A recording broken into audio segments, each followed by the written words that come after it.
Hey, what's up guys, it's Dom from Outsource Printing Inc. In today's really quick yet exciting video, I'm going to be sharing with you guys how to properly outsource your printing jobs. My name is Dom, I own Outsource Printing Inc. I've been in the printing industry for years now, and I've worked with many big corporations and local companies. And these are the best tips I can give you when it comes to outsourcing your job. So you might be in a position where your company is growing, either that you want to regain your freedom, not always being in production, or you don't have certain machineries to make the job happen.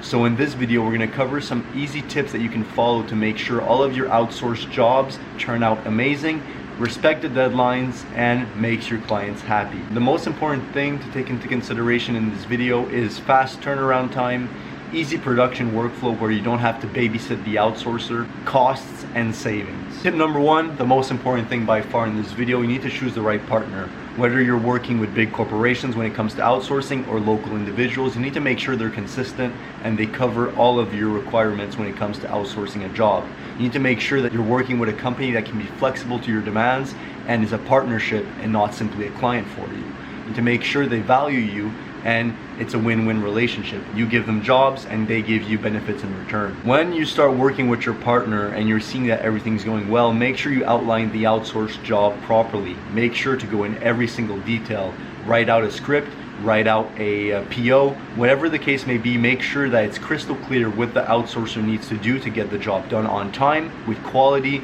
and with as little back and forth and as humanly possible. When you're outsourcing a job, you want to make the transition easy, and you don't want to be working more going back and forth with the supplier than if you were to do the order yourself.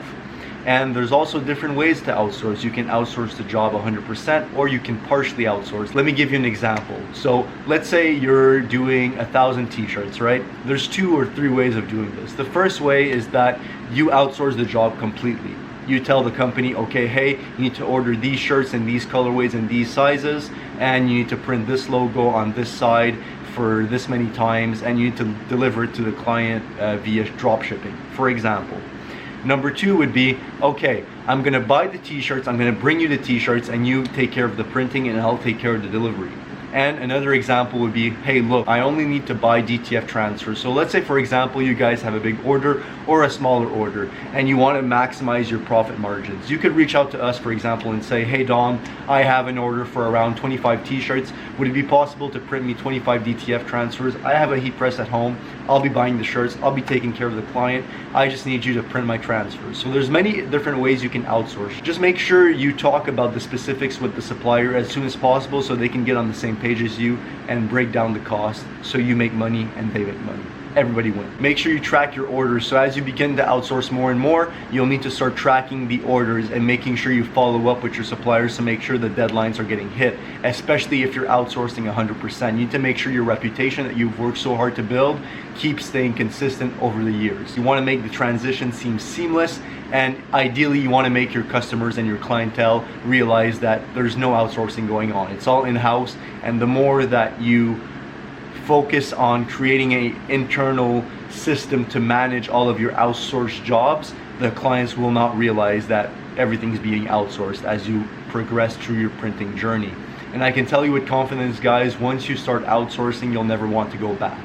Some things you'll want to keep in shop just for, you know, it's easier, it's quicker, everything's more simple. But the things that you have a less higher demand for, or you're not equipped to serve, let's say for us, if we would have 100,000 shirts to do in a month, we would most definitely partner up with local companies to outsource because we're not equipped properly to do the job. So just make sure you understand what you're getting yourself into and you outsource accordingly. Another tip, guys, is going to be to solidify your partnerships with the corporations or local individuals you're working with. Once you've done a few outsourced jobs, it's important to call up your suppliers and ask for bulk discounts or loyalty program. Let's give you guys an example. For us here, if you've been working with us for a while and you reach out, or we reach out to you, we'll most definitely hook you up with a discount, whether that be an online discount or a physical discount code that you can call us and say, hey Dom, I have this bulk order, I need to be within those profit margins, is there any way you can help me out? And I'll be happy to level with you and give you a deal which is mutually beneficial. Make sure you reach out to your suppliers and negotiate a bulk deal. Let me give you an example. If I'm ordering 1,000 shirts for a FedEx order, I'll make sure to call up different suppliers to see what's the best price they can give me for a t-shirt. And obviously it really depends when it comes to outsourcing, because okay, for a t-shirt is a t-shirt, right? It's pretty much the same quality with any supplier you go through, especially if they have a proven track record. However, for printing, it's a bit more touchy. You might not want to save $1 a shirt if you're not sure about the customer service and how quickly they can deliver. However, if you prefer to work with a company that has a proven track record and they always deliver, it might be worth to spend $1 extra. Just giving you guys an example. Don't necessarily cheap out on your outsourcers, just make sure you're on the same page. And the biggest tip also comes at the end of this video. It's very important once the outsourcing happens that you do quality control. It's not because you outsource the job with a big corporation that everything is going to be seamless. You need to make sure to visually take a look and inspect every single item. If there's 1,000 shirts, make sure you take 1,000 shirts out of the box and you take a look at how the prints turned out, how the stretch test is, how the color accuracy is. The last thing you want is to blindly outsource something to a client and they come back to you upset or just discouraged and they're like, hey, this is not what we ordered, or this is not how it's supposed to look, or there's an issue with this product.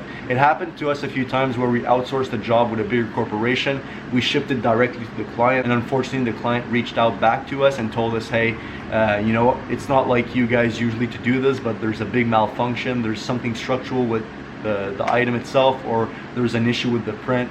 So it's very important to inspect everything, especially as you start outsourcing more and more. The quality control should always be internal, in my opinion, or if you have a trusted supplier that you know that they'll do the quality control properly, you can leave it up to them. However, I still suggest that you personally or you hire somebody to do the quality control to make sure everything is seamless. So that was pretty much, guys, my top tips when it comes to outsourcing. Quick video, however, I hope that this can save you a lot of money, a lot of headaches, and a lot of trials and tribulations, because when you begin to outsource, it's very stressful, and there's not too many videos on printing on how to do this properly. So I figured I'd give you guys a few examples and a few step-by-steps to make sure that your outsource journey is going as planned. So to recap, guys, choose the right partner. Make sure it's a partnership and not only a client or a supplier. Tip number 2, clearly define what the job entails. Make sure it's visually appealing for the supplier that you're working with, and make sure it's easy to follow. Manage the outsourcing and make sure you keep track of every single outsource that's going on so you can hit your deadlines properly and you can follow up with your supplier as you get closer and closer to the deadline. Tip number 4, make sure you negotiate bulk deals and you always touch base with your suppliers to make sure that you're getting respected in both ends of the deal.